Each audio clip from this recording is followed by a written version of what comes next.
Assalamualaikum warahmatullahi wabarakatuh. Kami dari kelompok 9 ingin mempresentasikan hasil diskusi kelompok kami tentang pertahanan dan keamanan negara Indonesia. Sebelum itu, kami ingin memperkenalkan diri kami terlebih dahulu. Perkenalkan, nama saya Nur Fadilah.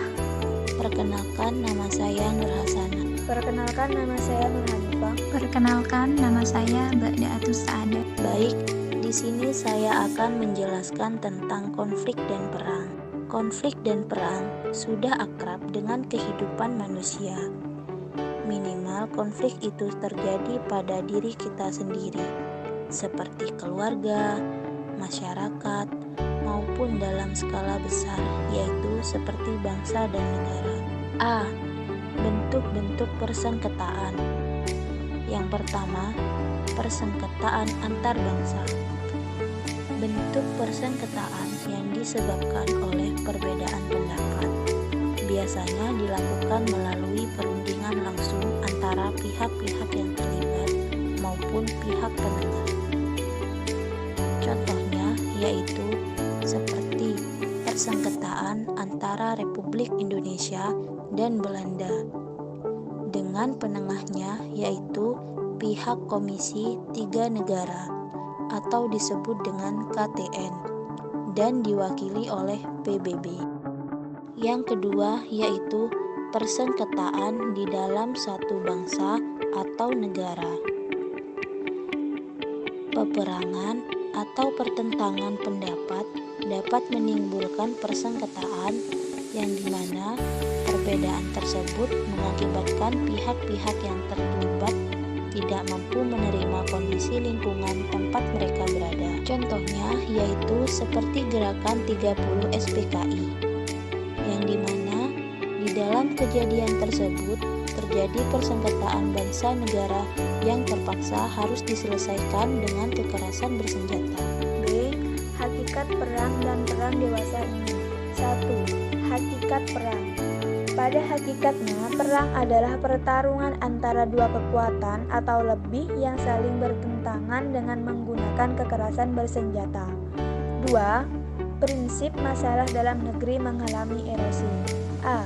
Proses globalisasi terjadi di bawah permukaan menjamurnya negara bangsa yang berdaulat bahwa dunia semakin kecil karena kemajuan teknologi. B. Semakin meluasnya kepedulian dunia mengenal HAM. C. Sistem politik dalam negeri suatu negara dapat membahayakan perdamaian. 3. Perang dewasa. A. Perang dingin adalah suatu bentuk perang yang pada umumnya tidak menggunakan angkatan bersenjata secara langsung. B.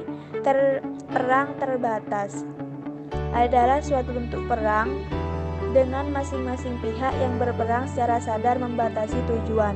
C. Perang umum adalah suatu perang bersenjata dengan mengarahkan segenap kekuatan perang yang ada pada mereka. D. Perang pembebasan nasional adalah perang bersenjata yang melakukan perang banyak menggantungkan kelangsungan hidupnya. 4. Penggunaan sarana dan penentuan sasaran.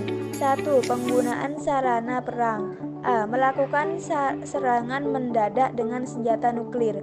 B. Mengutamakan penggunaan atau pemanfaatan semua kekuatan wilayah.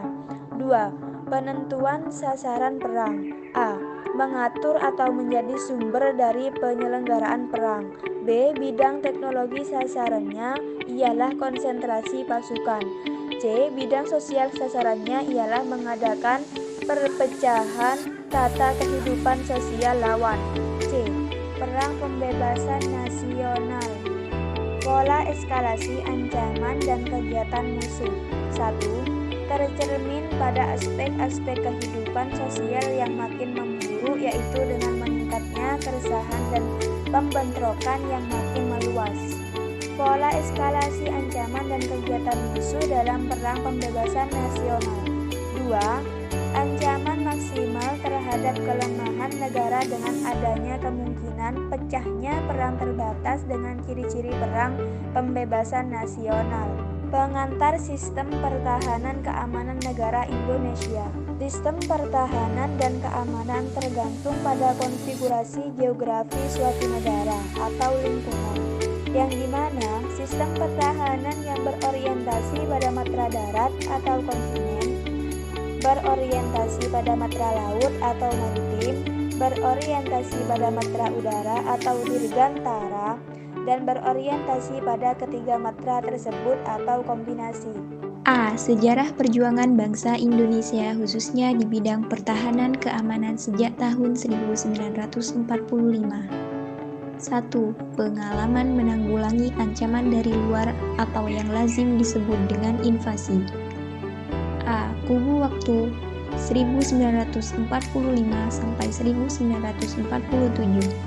Pada bulan September sampai Oktober 1945, Tentara Pendudukan Sekutu atau Inggris mendaratkan pasukannya di kota besar di seluruh Indonesia. Tugas pendudukan tentara sekutu tersebut antara lain: 1. Melucuti bala tentara Jepang yang telah kalah perang dan telah menyerah. 2. Mengurus pengembalian tawanan perang sekutu yang ditawan oleh tentara Jepang. 3. Mengamankan pelaksanaan kedua tugas tersebut. Pada tanggal 21 Juli 1947, tentara Belanda mengadakan serangan terhadap Jawa Barat dan menduduki kota-kota besar di Indonesia. Kurun waktu 1948 sampai 1949.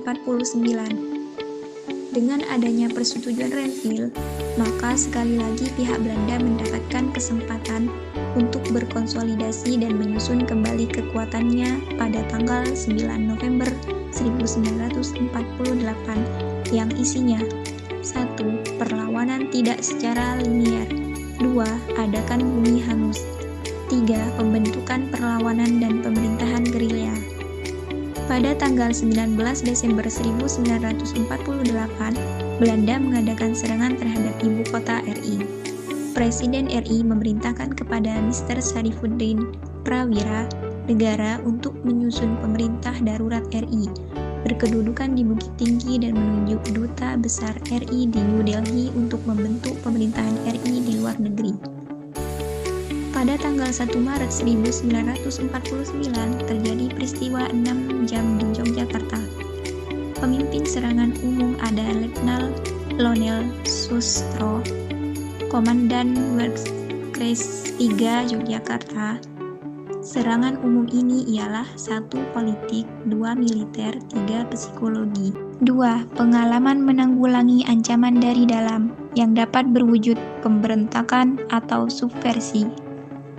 Jenis ancaman ini diawali dengan pemberontakan peristiwa Madiun tanggal 18 September 1948 pada waktu Indonesia sedang menghadapi Belanda. Pada tahun 1949, pemimpinan Kasto Suwiryo di Jawa Barat, Kahar Muzakar 1958 di Sulawesi Selatan, dan Daud Beureu di Aceh 1952, peristiwa Andi Aziz di Ujung Pandang, Republik Maluku Selaran di Ambon atau Seram. Peristiwa tersebut dapat dikelompokkan menjadi 2 kelompok, yaitu: A. Kelompok yang hanya mengandalkan perlawanan kepada kemampuan atau persenjataan. B. Kelompok yang selain mempergunakan peralatan teknologi juga mempergunakan cara-cara penguasaan wilayah. 3. Pelajaran-pelajaran yang dapat ditarik dari pengalaman-pengalaman perjuangan bersenjata. A. Keteguhan hati rakyat untuk mempertahankan negara dan bangsa serta melawan musuh di mana-mana. B. Kemampuan angkatan bersenjata untuk melaksanakan perang konvensional dan tidak kontroversial. C. Persatuan dan kerjasama yang seerat-eratnya. D. Faktor lingkungan yang mempengaruhi sistem pertahanan keamanan. Faktor geografis Indonesia. 1. Memberikan kesempatan kepada Indonesia untuk tetap dalam posisi tidak memihak kepada salah satu kekuatan. 2. Menarik Indonesia ke dalam pengaruh salah satu pihak. 3. Menduduki Indonesia secara terbatas terhadap beberapa wilayah atau kota. Faktor demografi. 1. Mampu menunjang pembangunan daerah-daerah. 2. Mengerahkan segenap potensi dan sumber daya nasional. 3. Melindungi kepentingan negara dan bangsa. Faktor sumber kekayaan alam. 1. Memberikan kekuatan pada perundingan internasional. 2. Mengandung ancaman atau campur tangan negara-negara asing yang membutuhkan sumber kekayaan alam. C. Hakikat, dasar, tujuan, dan fungsi pertahanan negara RI. Hakikat pertahanan negara adalah penyelenggaraan yang didasarkan pada kesadaran atas hak dan kewajiban warga negara serta keyakinan pada kesadaran atas hak dan kewajiban warga negara serta keyakinan pada kekuatan sendiri. Tujuannya untuk menjaga dan melindungi kedaulatan negara. Fungsinya yaitu untuk mewujudkan dan mempertahankan seluruh wilayah negara kesatuan pertahanan. D. Penyelenggaraan ketahanan negara. Penyelenggaraan negara diselenggarakan melalui usaha membangun dan membina kemampuan, daya tangkal negara dan bangsa, serta menanggulangi setiap ancaman yang diselenggarakan oleh pemerintah dan dipersiapkan secara dini dengan sistem pertahanan negara. Terima kasih telah menyimak video ini. Kurang lebihnya mohon maaf. Wassalamualaikum warahmatullahi wabarakatuh.